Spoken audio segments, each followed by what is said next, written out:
Bom, pessoal, hoje a gente vai estar falando dos antipertensivos, né?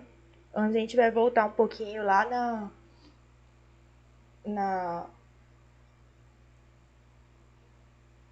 na definição, na fisiopatologia aí, um pouquinho da hipertensão. Então, qual que é a definição que vocês têm de hipertensão arterial, né? De hipertensão.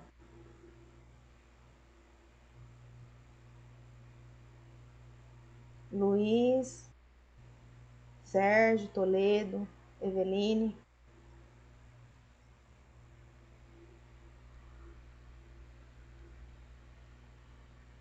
O que é para vocês hipertensão arterial?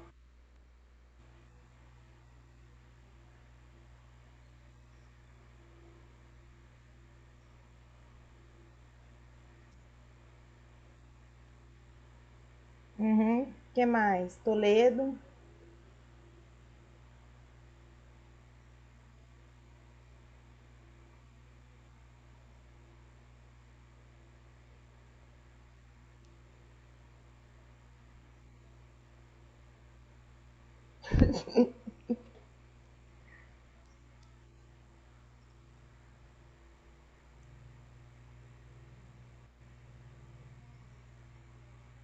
Pode, aham, mas tem.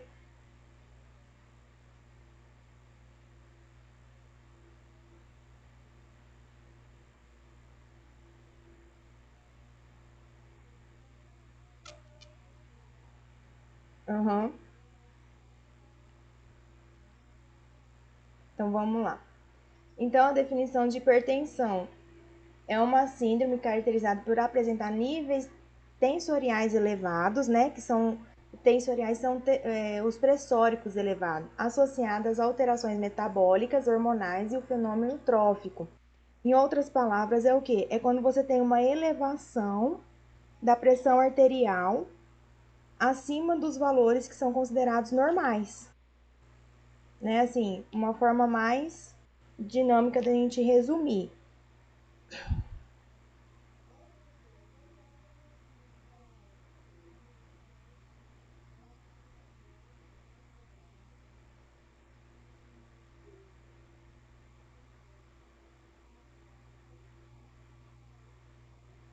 Uhum. Que o sangue, né, faz na. Isso, aham. Que o sangue faz nas paredes, né?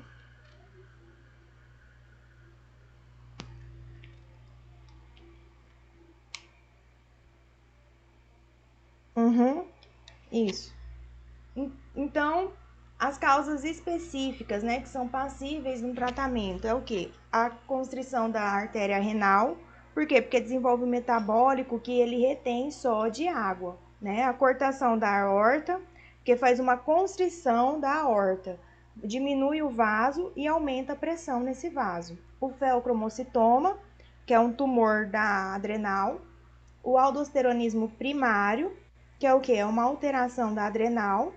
Com isso, vai reduzir exageradamente a aldosterona, né? Ele vai recaptar o sódio e água, vai aumentar a volemia, com isso aumenta a pressão arterial. E as causas específicas, né? Inespecíficas, aliás, é o que? A dieta, a herança genética, o estresse, né? A raça. E quais são os fatores de risco da hipertensão? Uhum.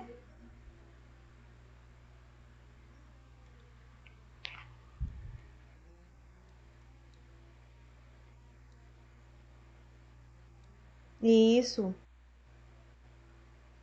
Que mais?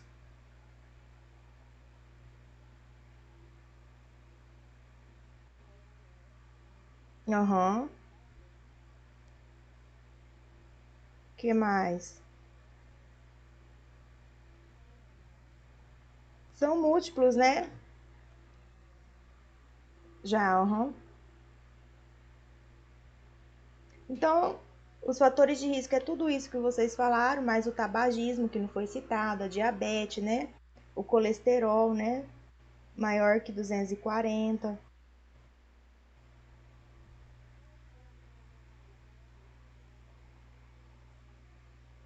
Pode.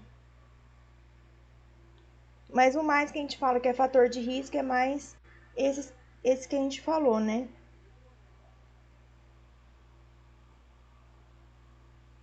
E quais são os fatores que vão influenciar na pressão arterial?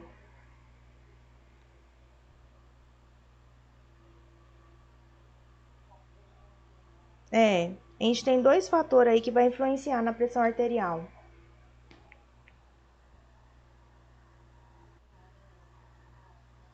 Não, isso daí já é na fisiopatologia,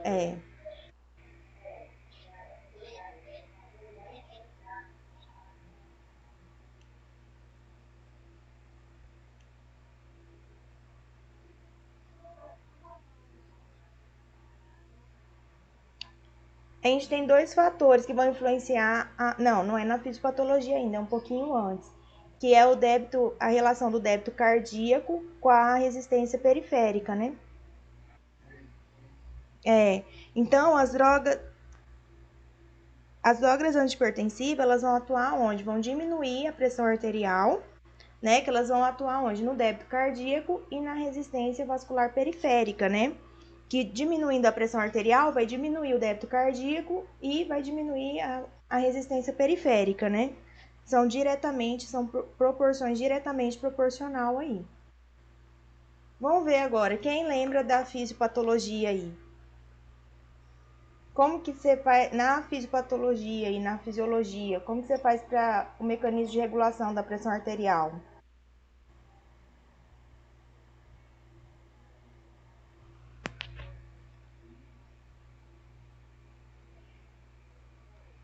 Eles são dois fatores, né?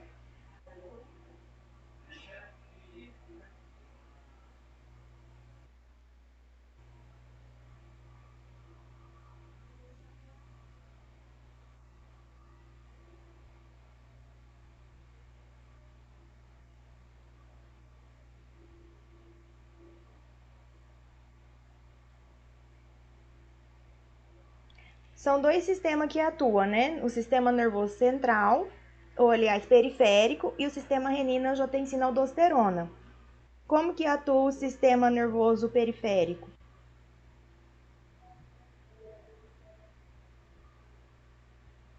Para diminuir essa pressão arterial.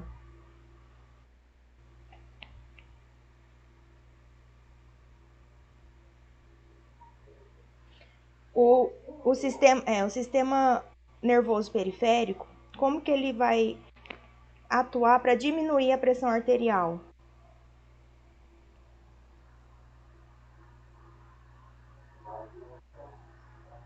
Uhum, mas qual que é o mecanismo que ele faz?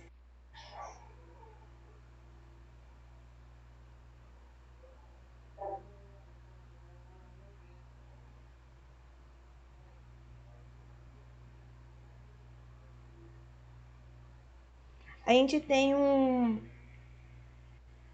beta-1, um receptor beta-1, que a gente falou lá na fármaco 1 dele, que ele vai atuar aí no beta-1, no coração. E o alfa-1, que vai atuar nos vasos sanguíneos, como que é o nome dele?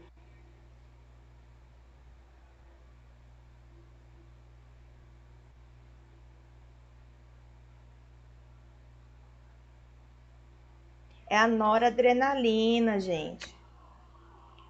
É a noradrenalina. Porque o sistema nervoso periférico, ele vai diminuir a pressão arterial, ele aumenta aqui, ó, aumenta a atividade simpática, ele vai, ou seja, ele aumentando essa atividade simpática, ele vai ter a liberação da noradrenalina, que vai atuar no beta-1, que é no coração, e no alfa-1, que é nos vasos, ó. Aqui, ó, que vai aumentar. Aumentando a adrenalina, que vai atuar no beta-1 no coração, você vai aumentar a frequência cardíaca, aumenta essa força de contração, você vai aumentar o débito cardíaco, ó. Você vai aumentar o débito cardíaco e vai aumentar a resistência periférica, né? Com isso você vai aumentar a pressão arterial. E para você diminuir, você vai também tem diminuição do fluxo renal, né, que vai aumentar essa renina, que já é o sistema renina-angiotensina-aldosterona aí que vai atuar.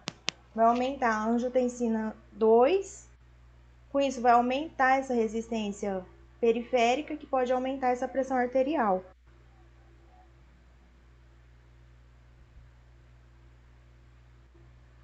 Né? Então vamos dar uma recapitulada aí no livro de fisiologia, dar uma voltadinha lá. Para pegar certinho o que acontece. Tá? Daí fica de tarefinha aí, na próxima aula a gente volta nesse sistema aqui. Para vocês recapitular lá no livro, pra gente voltar nesse sistema aqui. Vou perguntar para um de vocês.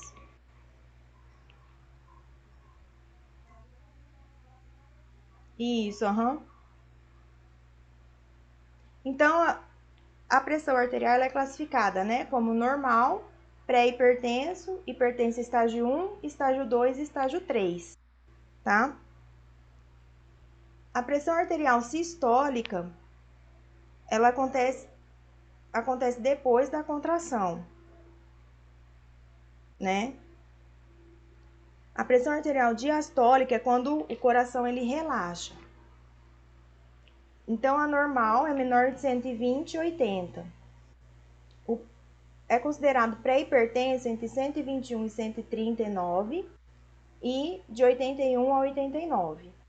A hipertensão estágio 1 é de 140 a 159, a sistólica, a diastólica é de 90 a 99.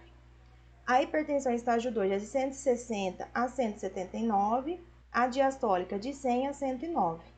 E o estágio 3 é maior que 180 por 110, tá?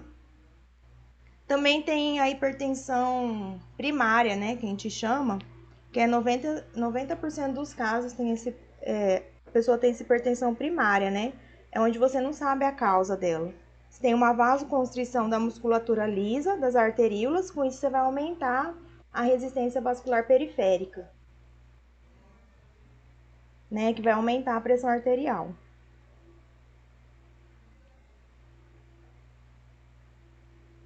Então vamos para a nossa aula, né? Os antihipertensivos. Eles são classificados como agente simpaticolítico, os vasodilatadores, os inibidores da enzima conversora, que são os IECAs, os famosos IECA, antagonistas dos receptores de angiotensina 2, que no Brasil é o BRA, os diuréticos, que a gente já falou na primeira aula, os bloqueadores dos canais de cálcio. Tá? Nós vamos ver só os antihipertensivos aí, que os diuréticos já foi visto na primeira aula. Então, os agentes simpaticolíticos, né? Também chamado de antagonista adrenérgico.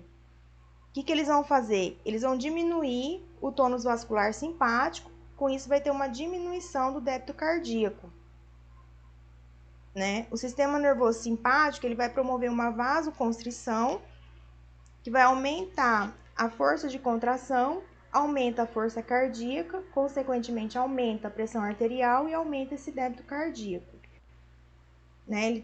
Então a gente usa ele, também chamado, lembrar, antagonista adrenérgico aí, né? Que ele vai reduzir o tônus simpático, vai reduzir o débito cardíaco para reduzir a pressão arterial. Então, eles são classificados como ação central, alfa-1 bloqueadores e os beta-bloqueadores, né? Ou beta-adrenérgicos, tá? Eles reduzem a nível simpático. Quem sabe onde que a gente usa a alfa-metildopa? Para quem que a gente dá alfa-metildopa?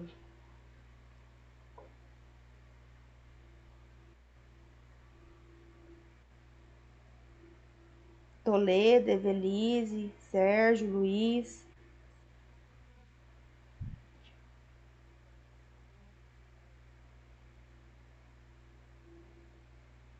Alfa-metildopa ou metildopa.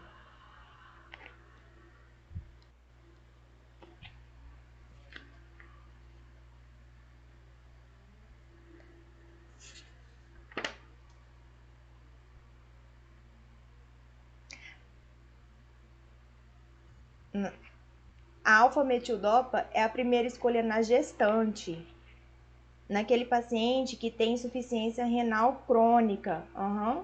Naquele paciente que tem também insuficiência renal crônica. Vocês vão ver muito em GO, prescrever alfa-metildopa na gestante. É a primeira escolha.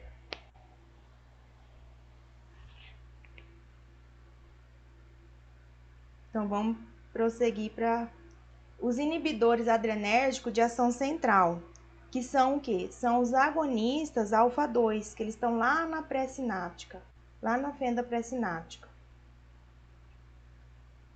Então, eles vão fazer o quê? Eles vão ativar o receptor alfa-2, com fármaco. O que ele vai fazer? Ele vai reduzir a liberação de noradrenalina. Com isso, ele reduzindo a liberação de noradrenalina, ele vai reduzir o tônus vascular simpático, que é o exemplo da metildopa, da clonidina. Então, lembrar que os inibidores adrenérgicos de ação central, eles fazem o quê?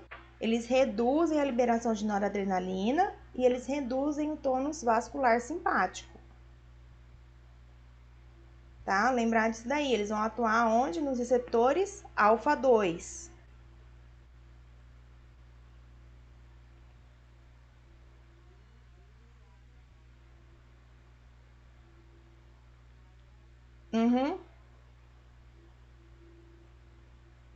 Isso.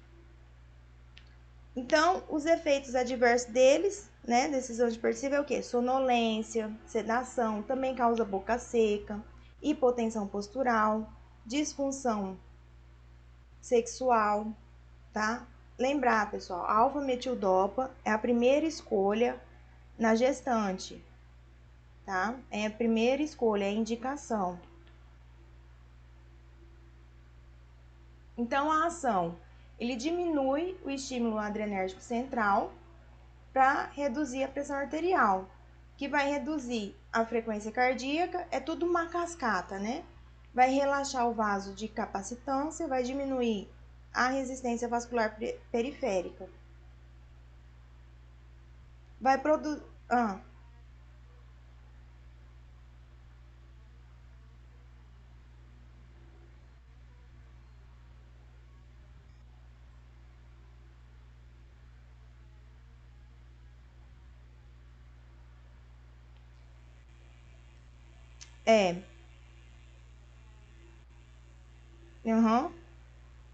Eles são adrenérgicos centrais. Por isso vocês têm que voltar um pouquinho lá na fisiologia, lá um pouco na fisiologia, na fisiopatologia ali da pressão arterial.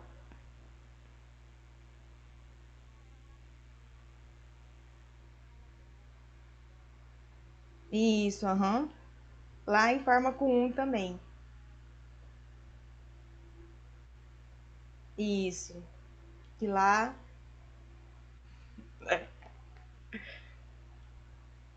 Então, eles também são usados, são indicação para paciente com insuficiência renal crônica. Os de segunda geração, monexidil, nilmelinidina, são modificações estruturais da clorodina. Tem menos efeito sedativo, baixa afinidade por alfa-2. Né? Vão ter ação, vão através da ação simpática aí vão diminuir a pressão arterial.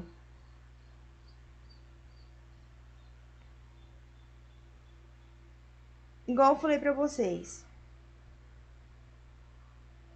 que não esquecer, indicação é principalmente para insuficiência renal crônica. E o de primeira escolha é qual? De primeira escolha para gestante?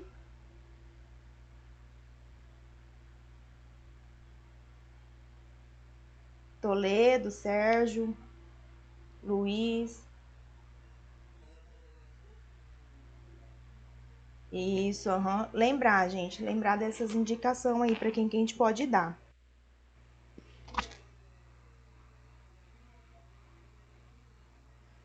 Pode. Só que o de primeira escolha, tipo, na gestante, é o alfa-metildopa. É o principal, por causa da criança, né? Daí, esse daí vocês vão ver lá em gineco, quando falar da hipertensão arterial na gestante.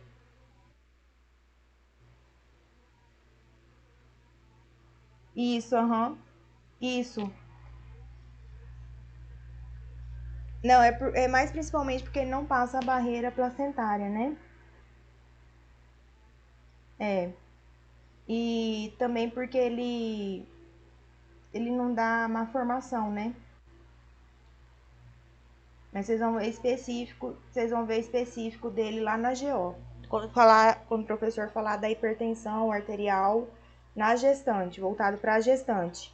Que daí os valores mudam da pressão, vocês vão ver. E daí é uma aula à parte, né? Vamos falar de outra aí. Antagonista alfa-adrenérgico seletivo. O que eles vão fazer? Eles vão bloquear seletivamente receptores alfa-1. Que os alfa-1 são encontrados aonde? Lá na farmaco 1. Onde que são encontrados o alfa-1?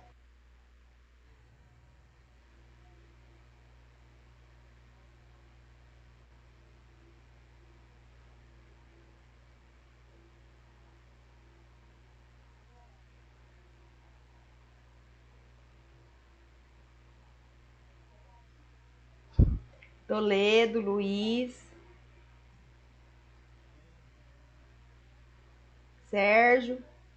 Não, o alfa-1.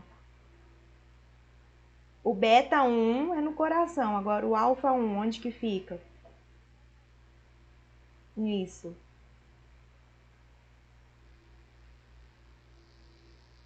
Fica nos vasos sanguíneos, lá na noradrenalina, nos receptores alfa-1 dos vasos sanguíneos, que eles vão promover o quê? Uma vasoconstrição.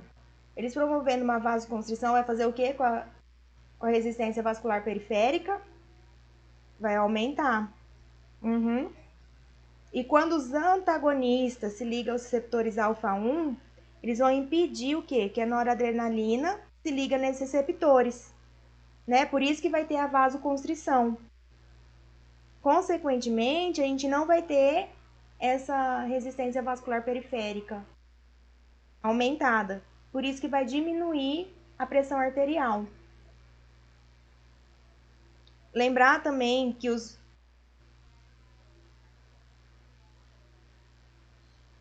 Isso. Lá da fármaco 1. Os bloqueadores alfa-1, eles estão presentes além os vasos sanguíneos, né, na musculatura lisa, né, na pele, nas vísceras. Lá na fármaco 1, gente.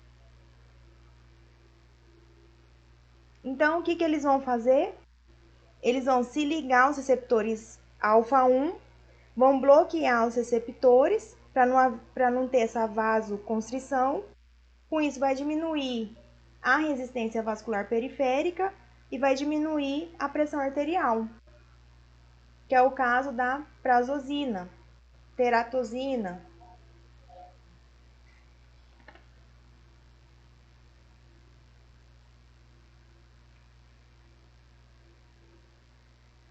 A indicação desses fármacos, da prazosina, teratosina, é para quê? Para paciente com hiperplasia prostática benigna.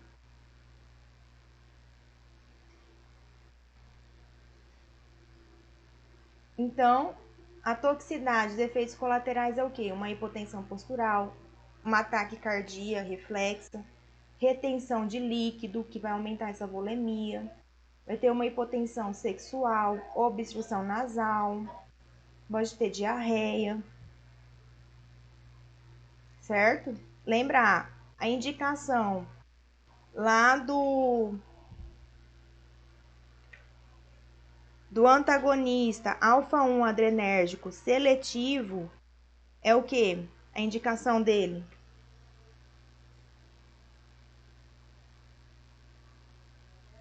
Ó, e, o, isso, qual que é a indicação dele? Para quem que eu posso dar?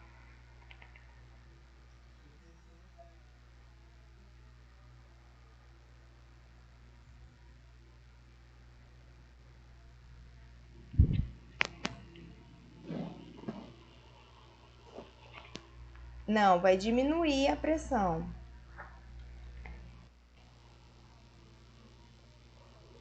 É o antagonista, que eu falei,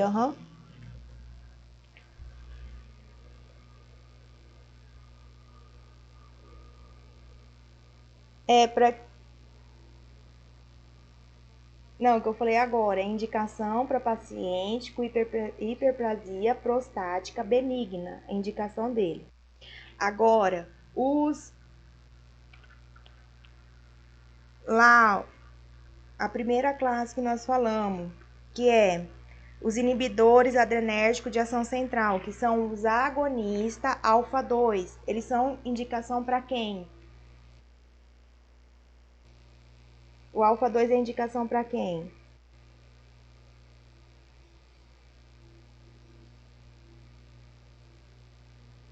Nós acabamos de falar, gente.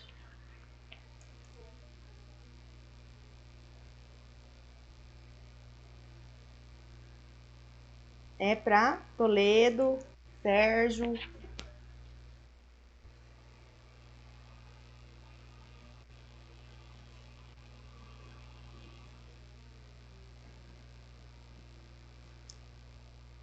Ele é indicação para insuficiência renal crônica.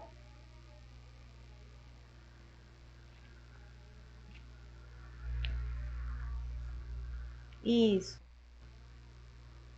Ele vai reduzir a vasculatura simpática. Eles vão inibir a liberação de noradrenalina. Lá na fenda sináptica.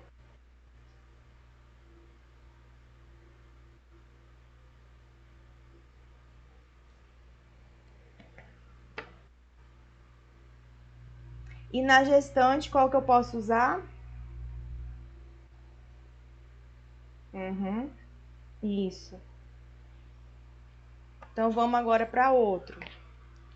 Os bloqueadores receptores beta-adrenérgicos são os famosos beta-bloqueadores. Né? Eles inibem o tônus simpático. Vamos lá, voltar um pouquinho. Lá na fármaco 1, de novo. O beta 1, ele vai agir no coração, vai diminuir a frequência cardíaca, vai diminuir a contratibilidade e, consequentemente, diminui o débito cardíaco. E o beta 1, ele é responsável pela estimulação da produção de renina, né? Então, ele vai bloquear a produção de renina, né? A inibição da produção de renina. E onde são encontrados o beta 1?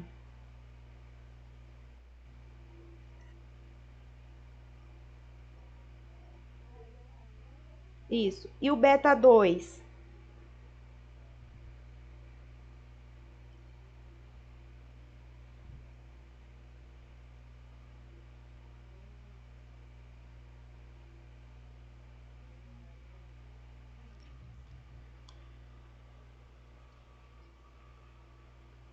Oi? Tá bem baixinho, Toledo, o seu. Uhum. Não, o beta 2.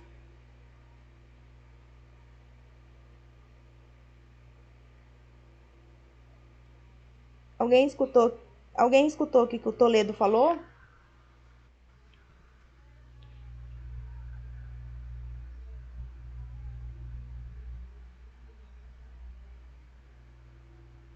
Lá na árvore brônquica. É, lá na árvore brônquica que ele age. É. Então, o beta 1, ele vai... os beta bloqueadores, eles vão fazer o quê? Vão bloquear o beta 1, que é no coração, vai diminuir a frequência cardíaca, diminui a força de contração, diminui o débito cardíaco e diminui a pressão arterial.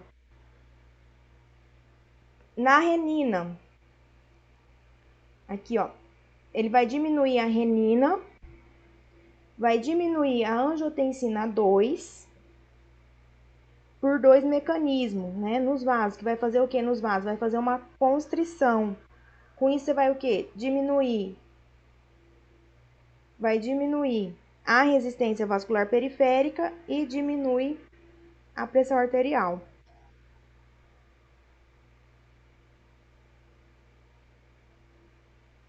Os beta-bloqueadores, na renina ainda, diminuem a angiotensina 2, vai diminuir a aldosterona, diminui a retenção de sódio e água, diminui o volume sanguíneo, né? Vai diminuir o débito cardíaco e vai diminuir a pressão. Lembrar lá que o quê? Que a renina, ela que controla o angiotensinogênio, que converte em angiotensina, que vai ativar o sistema renina-angiotensina-aldosterona, que aumenta, isso é a fisiologia, tá? Que aumenta a pressão arterial. Então, você quer diminuir essa pressão arterial, então você vai usar um beta-bloqueador.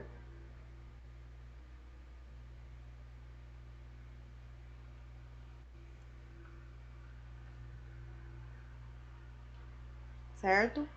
Então, é eficácia o uso. Ele reduz a morbimortalidade cardiovascular. É a primeira opção para hipertensão com arritmia, cefaleia de origem vascular, no hipertiroidismo e tremores. Também ele é indicação principal para jovens e pacientes com insuficiência cardíaca.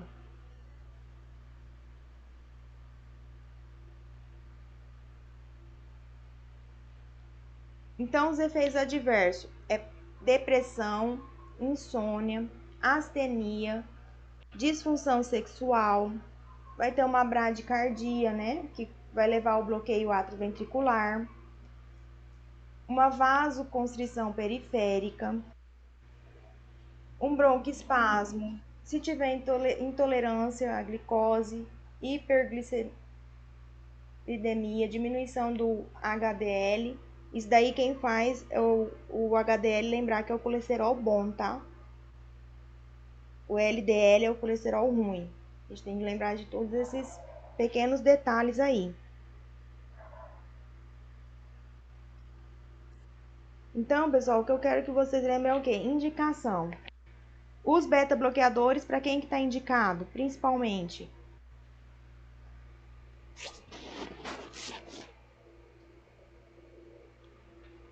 Toledo. Os beta-bloqueadores, para quem que está principalmente indicado? Não, mas que eu falei, para paciente com insuficiência cardíaca e jovens. Lembrar.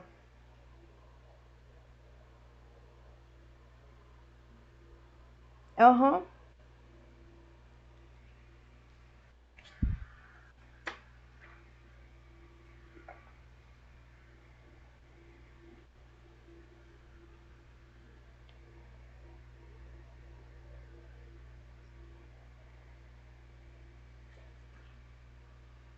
Não,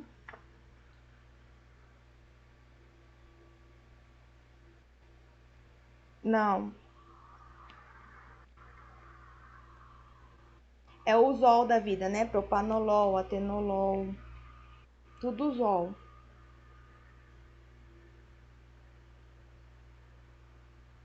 Então vamos para os vasodilatadores. Os vasodilatadores, então, eles vão fazer o quê? Eles são fármacos que eles promovem o aumento da luz do vaso sanguíneo, Ele vai diminuir a pressão dos vasos na parede.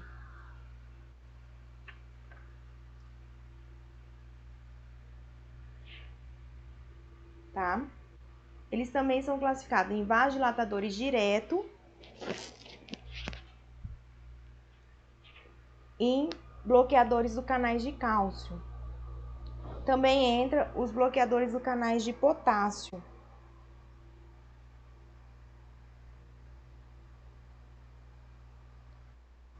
Um exemplo, o nitroprusiato de cálcio, né? Ele dilata a arteríola, então ele faz o quê? Diminui a resistência vascular periférica e na veia ele vai diminuir o débito cardíaco. Vai ser menos sangue chegando no coração, que é usado na emergência hipertensiva, que a gente usa muito o nitroprusiato de cálcio. Os bloqueadores dos canais de cálcio, ele vai fazer o quê? Ele vai bloquear a contração muscular, que ele é usado também como antiarrítmico, né? Que é o verapamil. Os bloqueadores dos canais de potássio, né? O que eles vão fazer? Eles vão bloquear os canais de cálcio, vai bloquear a entrada do cálcio, que o cálcio é o quê? Ele é importante para quê? Isso, para a contração da musculatura. Se não tem contração, não vai ter uma vasodilatação, ou uma vasoconstrição, aliás, que é o caso do minoxidil.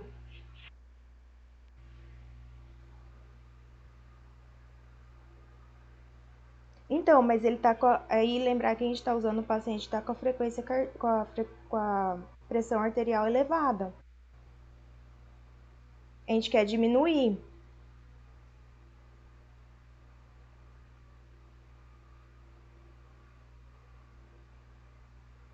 Aham.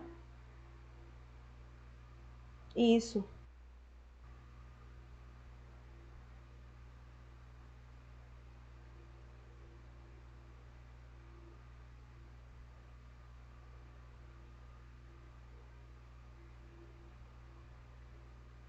Uhum.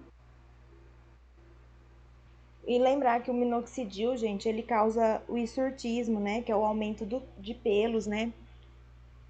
Lembrar aí, o minoxidil, ele causa o hirsutismo, que é o aumento de pelo, né?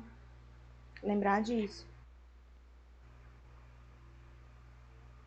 É, quem quer crescer barba, né?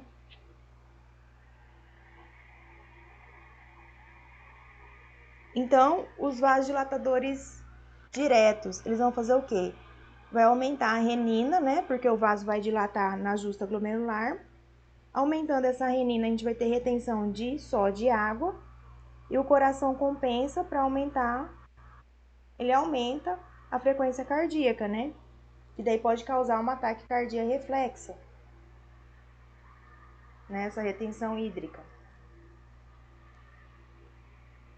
O minoxidil, o,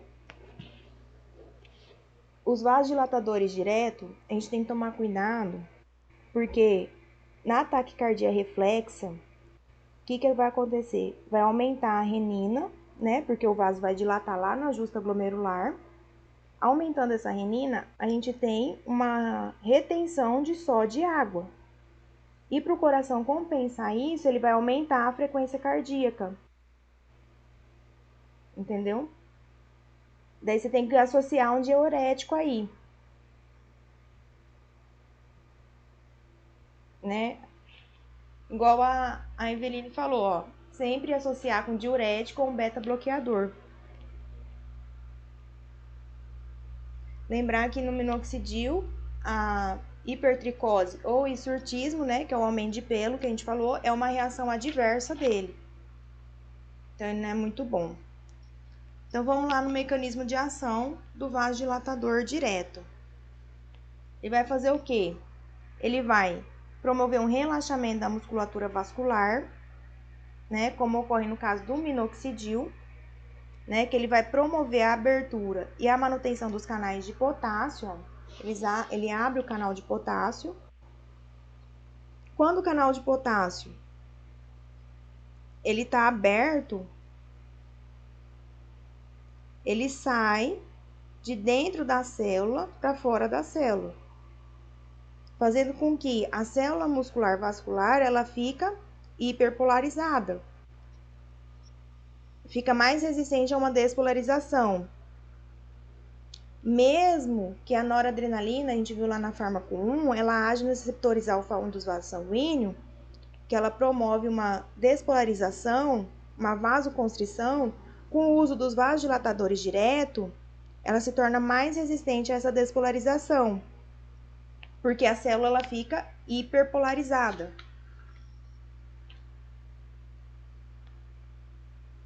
Certo?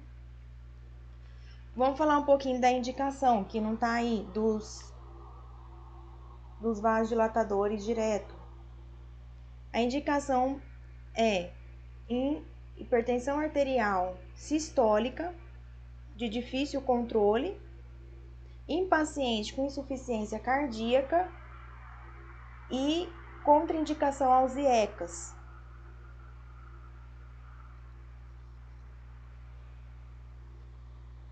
Tá certo? Lembrar dessas indicações.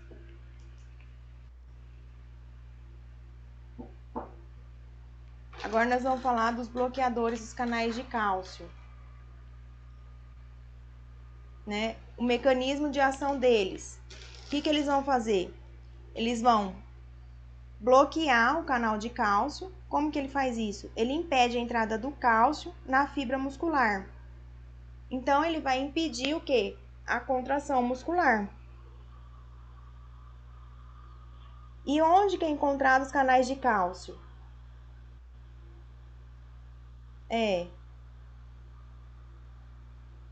Tem dois lugarzinhos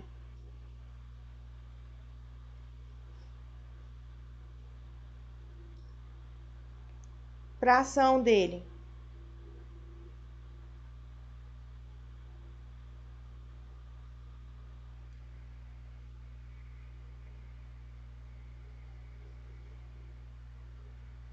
O sarcômero.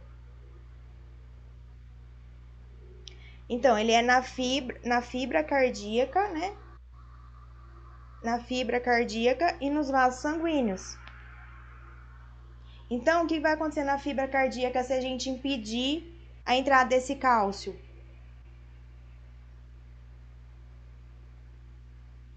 Na fibra cardíaca, se a gente impedir. Ah, tá.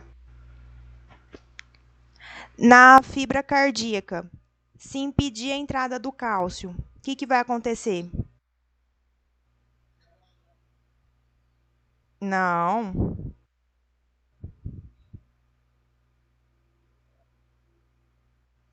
O que a gente vai impedir? Não, mas o que a gente vai impedir aí? Que mecanismo que a gente vai impedir que faça?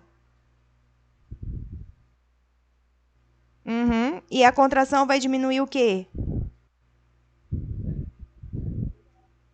Diminuir a frequência e a força de contração. Isso. E se a gente impedir a entrada de cálcio nos vasos sanguíneos? O que vai acontecer nos vasos sanguíneos? Isso. Uhum. A dilatação vascular.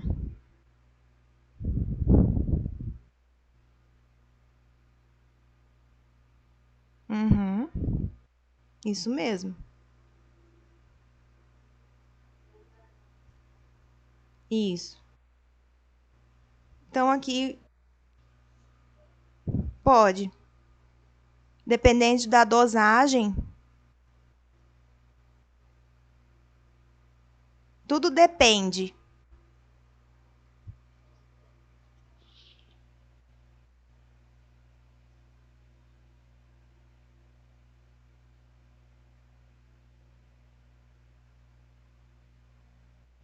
É o captopril.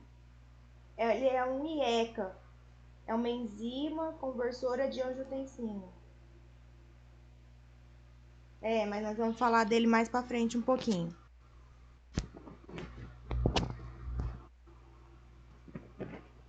Toledo, hoje seu microfone tá bem baixinho.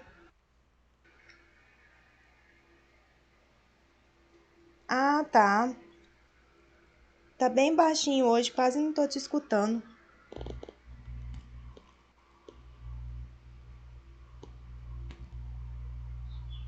O slide. Então a gente vai falar agora de dois aí específicos, que é a nifedipina e o verapamil, né?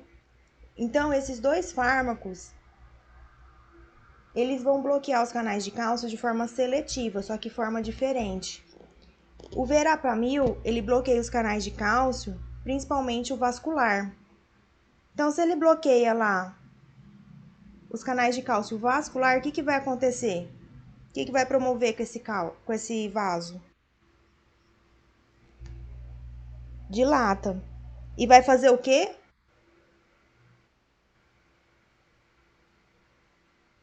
Não, ele dilata o vaso e vai fazer o quê? Sendo o quê? Um vasodilatador puro. Ele é considerado. E o verapamil, ele vai bloquear os canais de cálcio nos vasos sanguíneos e também no coração. Então, se a gente bloqueia os canais de cálcio no coração, faz o quê?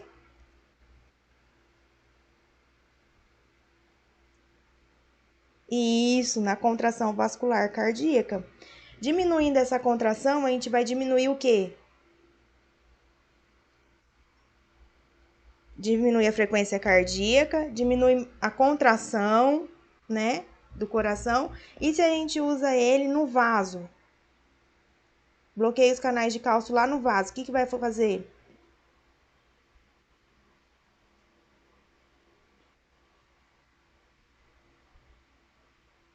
Tá certa? Diz que faz vasodilatação?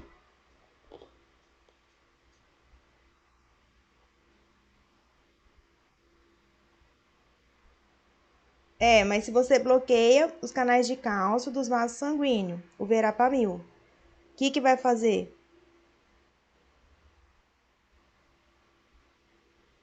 Não, ele vai fazer vasoconstrição no vaso.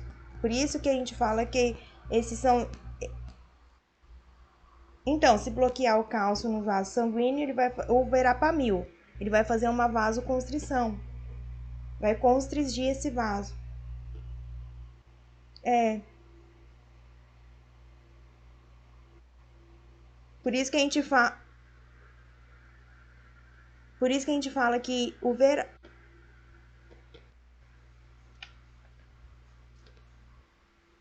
é,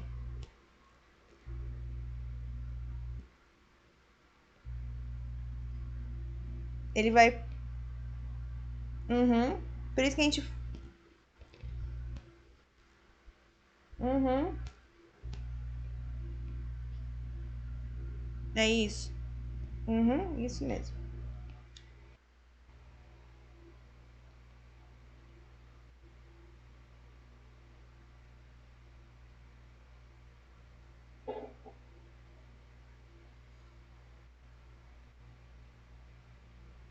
A gente tá, a gente tá falando específico do verapamil.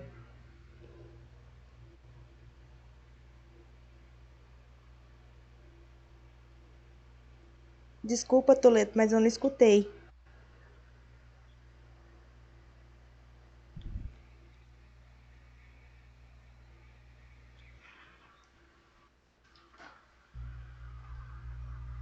É, o verapamil. No vaso, ele vai fazer vasoconstrição e no coração ele vai fazer uma vasoconstrição também. Já o nifedipina, ele faz ao contrário. No vaso ele vai fazer uma vasodilatação. Então a gente considera ele como vasodilatador puro. Por isso que eu falei que a gente tem que possui seletividade diferente. O verapamil do nifedipina.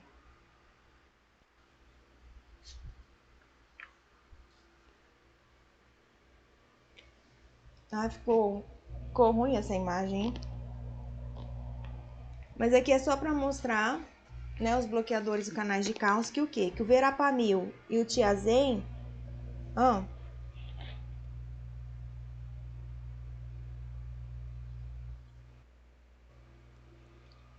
todo mundo tá vendo, gente?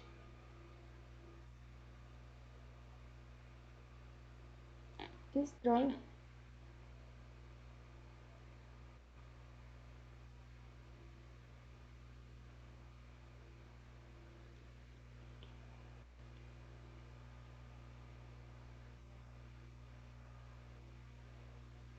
Ah, pode ser, se a internet tá meia fraca, é.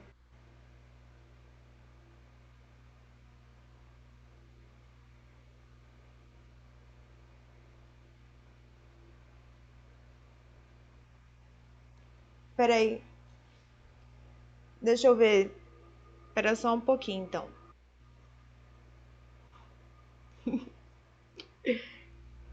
Deixa eu tentar.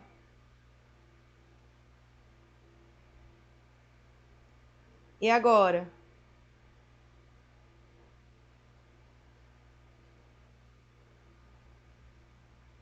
Apareceu? Então tá, vocês me falam, gente, que eu não sei quando tá aparecendo aí e quando não tá. Aqui é só para mostrar assim, que o verapamil e o tiazem, eles são inibidores canais de cálcio, né? Dos vasos sanguíneos, e eles também são no coração. Eles são utilizados como antipertensivo na angina, que é só para mostrar cada um, né? Na angina, mas tá meio ruim essa imagem. Na angina, na taquicardia supraventricular. Os Tá meio embaçada a imagem, mas depois eu passo para vocês certinho. Não sei se é porque eu ampliei. Derivados de dihidroperidina são inibidores do canais de cálcio também. Eles vão agir aonde? Eles vão agir nos canais de cálcio, nos vasos sanguíneos. Eles são utilizados como antipertensivo. É que tá aqui nessa linha, antipertensivo. Alodipino e o micardipino, eles são utilizados na angina. Nifedipino.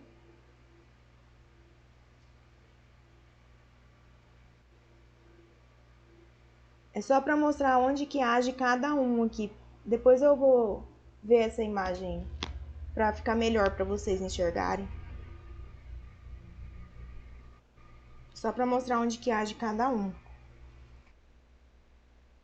Bom, os efeitos colaterais. Mais comum, cefaleia, tontura, rubor facial, edema periférico. Mais raro, pode causar, mas é raro. A hipertrofia gengival. A cefaleia por quê? Porque vai ter uma vasodilatação.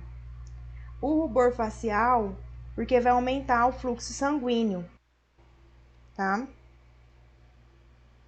A indicação dele não tá no slide, mas vamos falar. A indicação dele, principalmente é em raça negra e idoso,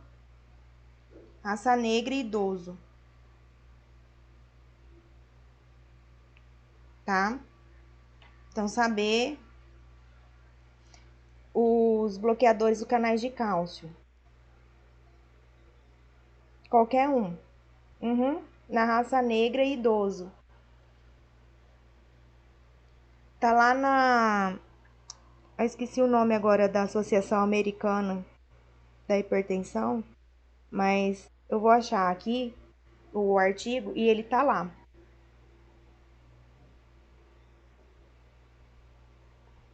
Então vamos para os inibidores da enzima conversora de angiotensina, que são os IECAs, né? Que eles vão atuar lá no sistema renina-angiotensina-aldosterona, tá?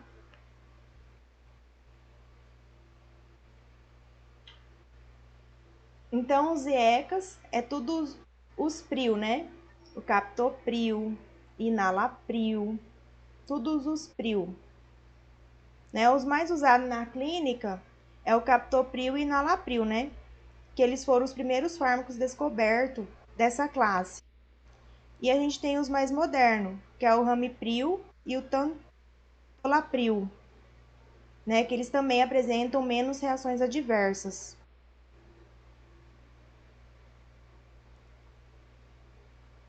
Certo? Então vamos lá. Como que vai agir os IECAS? Os IECAS, ele diminui a pressão arterial. Com isso, você vai ter uma diminuição do fluxo renal no aparelho justo-glomerular, né?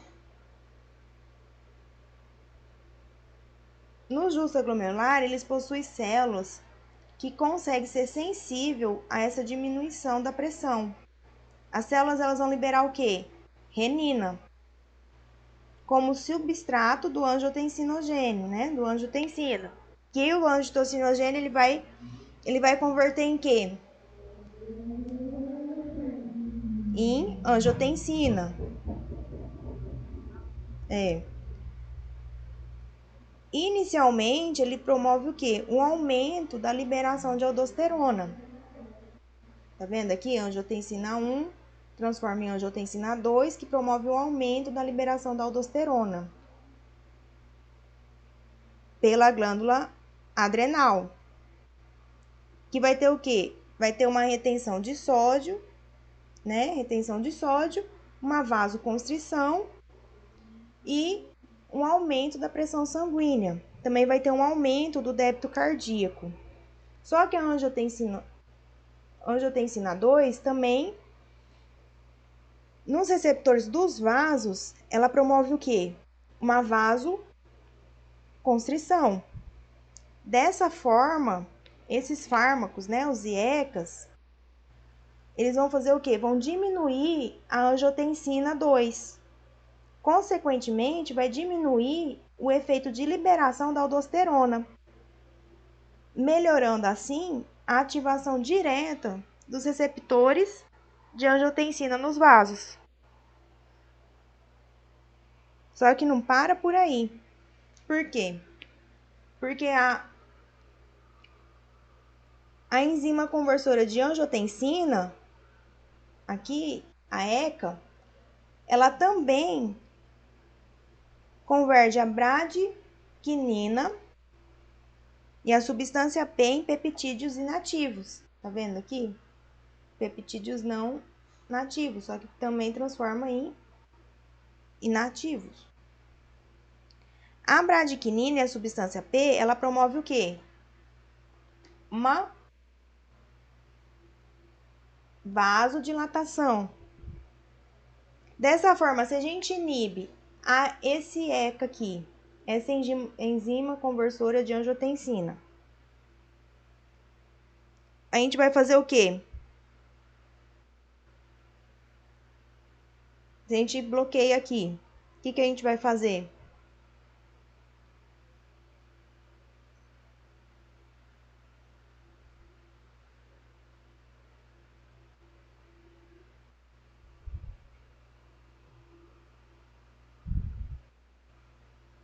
Se a gente bloqueia esse ECA aqui, o que vai acontecer?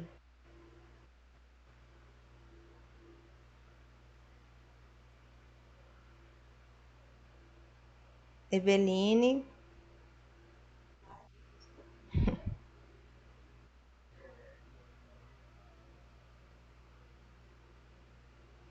Ele vai diminuir aqui, ó, a bradquinina e a substância P.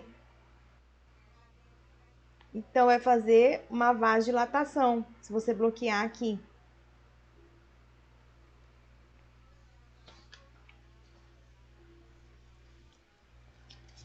Também,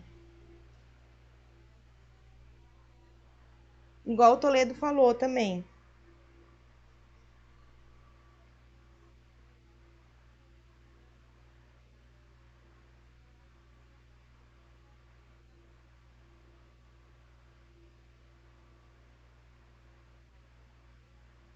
Uhum, é.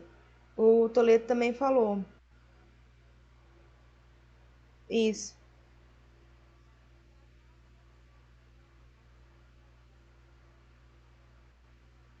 Uhum,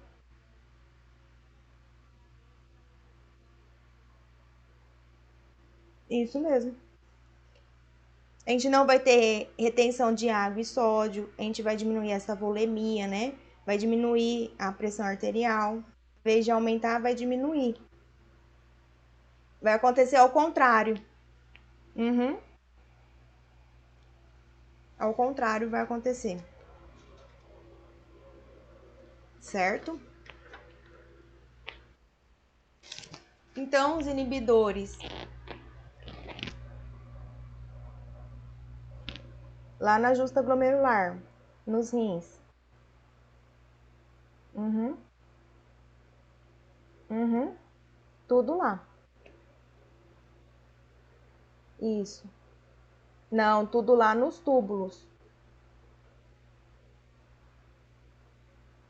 É, lá nos túbulos proximais. Opa,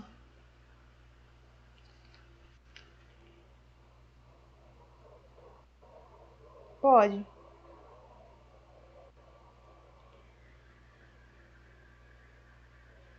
Então, se a gente tiver uma diminuição da angiotensina 2, a gente tem uma menor estimulação do sistema nervoso simpático. Com isso, vai ter uma vasodilatação direta, angiotensinogênio, né? Tudo que a gente já falou anteriormente, para diminuir a pressão arterial. Tudo que a gente já comentou anteriormente. A reação adversa, a mais conhecida, acho que 99% é a tosse seca, né? O paciente fala para você que é o campeão da tosse seca, né? Também ele pode causar alteração do paladar, reação de hipersensibilidade cutânea e edema angioneurótico. Em paciente com insuficiência renal, ele pode aumentar esse potássio, né? Pode ter uma hiperpotassemia, porque vai ter uma redução da aldosterona, né? Tendo uma redução da aldosterona, a gente faz o quê? A gente faz uma retenção de sódio, com a eliminação do potássio, né? Por isso que vai ter essa hiperpotassemia. Em insuficiência renal também crônica, no início aumenta a creatinina. Com diurético, né, pode ter uma hipotensão postural, dependendo, né, por efeito somático. Contraindicado em gestante, adolescente e mulheres de idade fértil, porque promove uma alteração na forma congênita, tá? Em mulheres na idade fértil. Lá na... Ai, esqueci agora o nome.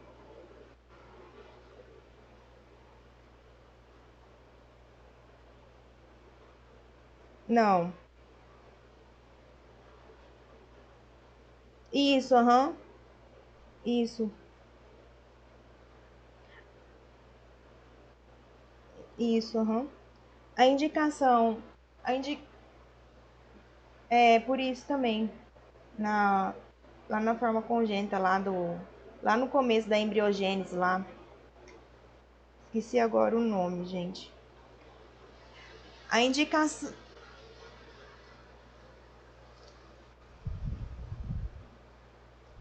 aham, lá no comecinho da embriogênese, lá.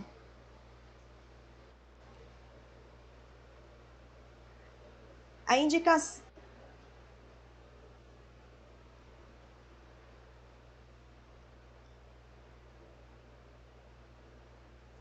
é isso mesmo, aham.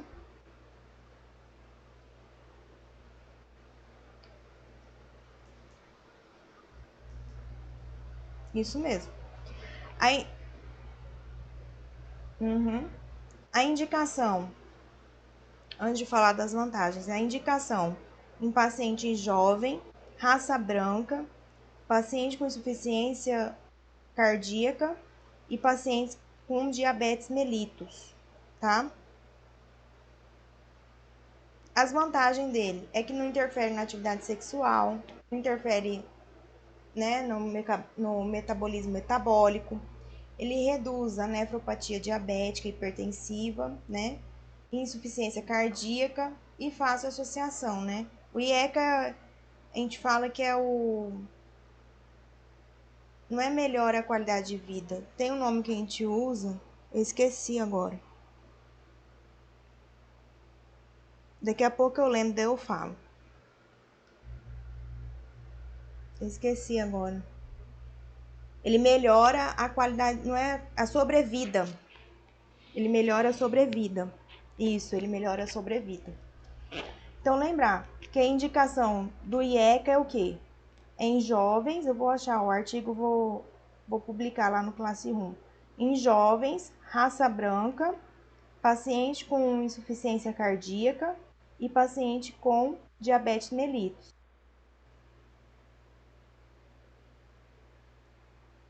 Ele é o de primeira escolha, geralmente, né? Só se o paciente tem uma tosse seca, só se o paciente reclama de alguma reação adversa que a gente muda ele.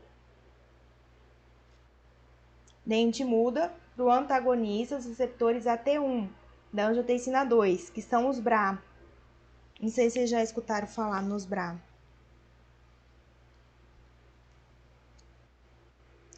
São mais conhecidos como BRA, que são os bloqueadores receptores de angiotensina 2, os BRA.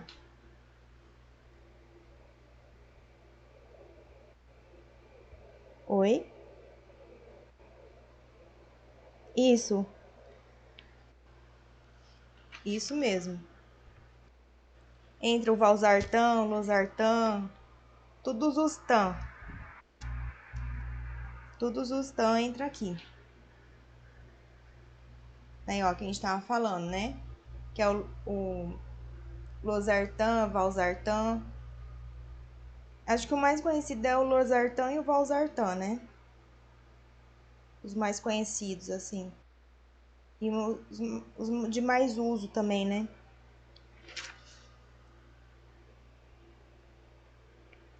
Então, como que eles agem?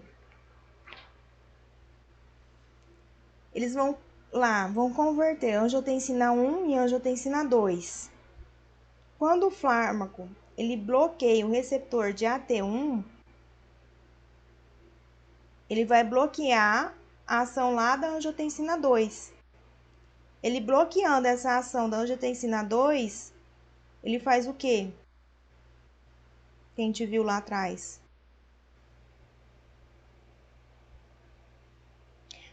Se você bloquear a angiotensina 2,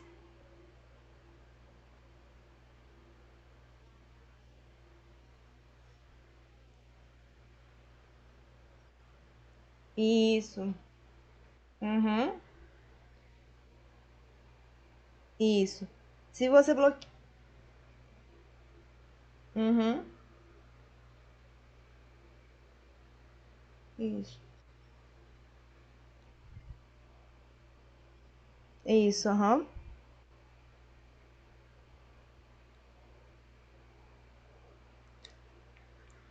Isso. Por isso que é importante a fisiologia, viu? E quando a gente está estudando ela, ninguém dá importância. É, é importante esses detalhes.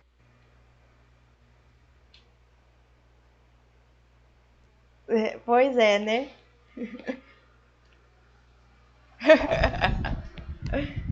Ai. Então vamos lá, como que vai agir, né? Se você se você bloquear, aqui a gente vai bloquear isso daqui, ó, o AT1.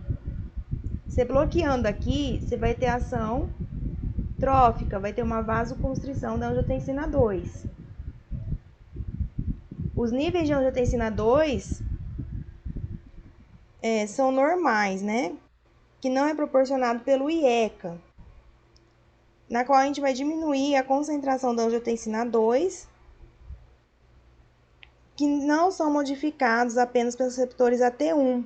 Bloqueando a angiotensina 2, a gente impede os receptores o quê? Se a gente bloquear aqui, a gente impede os receptores de AT2. que eles promovem o que? A síntese de óxido nítrico, de prostaglandina. Eles possuem ação vasodilatadoras e antiproliferativa. Então, dessa forma, os antagonistas da angiotensina 2, eles reduzem a vasoconstrição, que interfere no processo lá da síntese do óxido nítrico, das prostaglandinas, que são produtoras do quê? De angiotensina 2, né?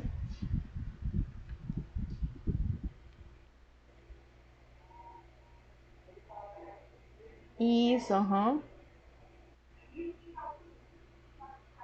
Uhum. Isso. É. Você viu? Vai tudo quebra-cabeça se encaixando. E a hora que vocês verem clínica médica, aí vai encaixar completamente o quebra-cabeça.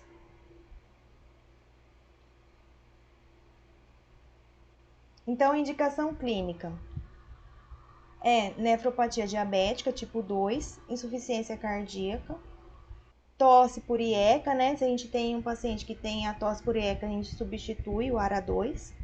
Também usado em jovens, raça branca, paciente com diabetes mellitus e a insuficiência cardíaca. Principal aí.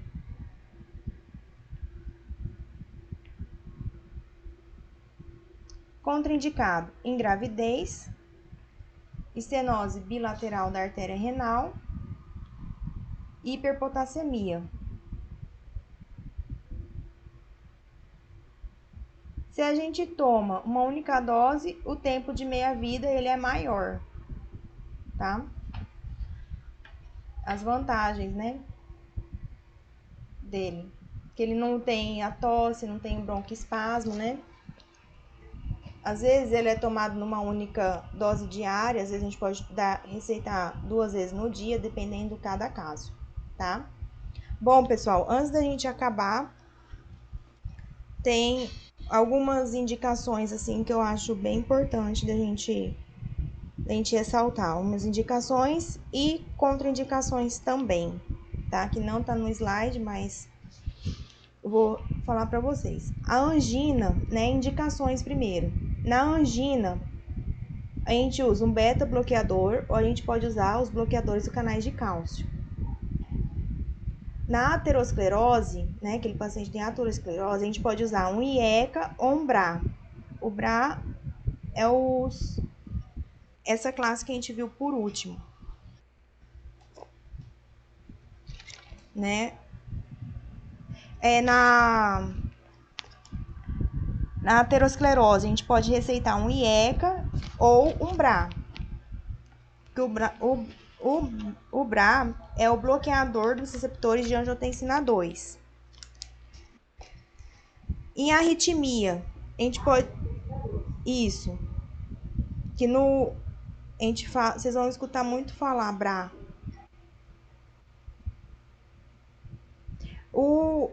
Na arritmia, a gente pode usar um beta bloqueador ou um bloqueador do canal de cálcio. Quando o paciente tem diabetes mellitus, a gente pode usar um IECA ou um BRA. Quando ele tem tremor sensorial, a gente pode usar um beta bloqueador. Na raça negra, a penúltima, o tremor sensorial, você pode usar um beta bloqueador.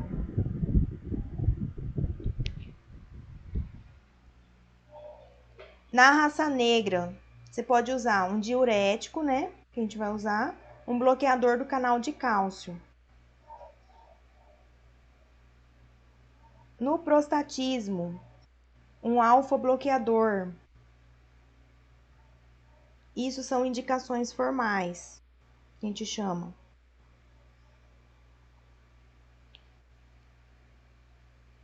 Na contraindicação agora formal, aquele paciente que tem broncoespasmo, é contraindicado um beta-bloqueador.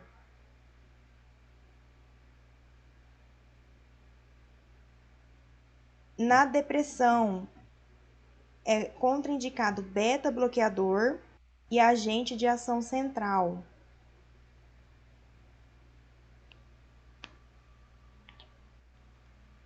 Na gota, é contraindicado diurético. Nos bloqueadores cardíacos, é contraindicado beta-bloqueador e bloqueadores do canais de cálcio. Na gestação, é contraindicado IECA e o BRA, porque eles são teratogênicos. Então, o de escolha é a alfa-metildopa. Na doença renovascular bilateral, é contraindicado IECA e o BRA.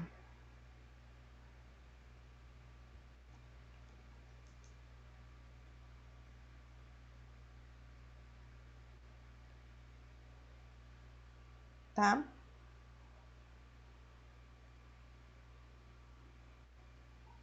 Bom, gente, o que eu tinha para passar para vocês hoje é isso, tá? Espero que vocês